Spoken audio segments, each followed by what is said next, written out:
Did যেখানে বসাচ্ছি তার পরিবর্তে ওয়াজটা বসাচ্ছি, আর কিচ্ছু না।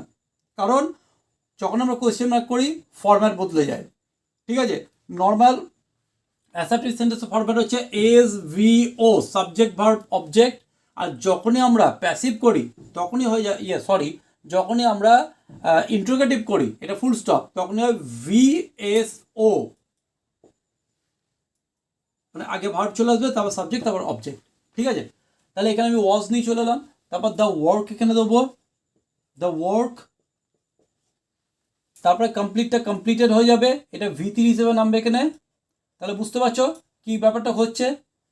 ব্যাপারটা ঘটছে কিন্তু একদম প্রথমে বিভার বসাচ্ছি, তারপরে অবজেক্ট ইন্ট্রোডিউস করে দিচ্ছি ওখান থেকে, মানে অ্যাকচুয়ালি অবজেক্ট লিখছি কিন্তু এটা সাবজেক্ট, অবজেক্টকে ইন্ট্রোডিউস করছি, তারপরে মানে ইমিডিয়েটলি V3টাকে বসিয়ে দিচ্ছি, ইমিডিয়েটলি V2টাকে কনভার্ট করে V3 বসিয়ে দিচ্ছি, ঠিক আছে।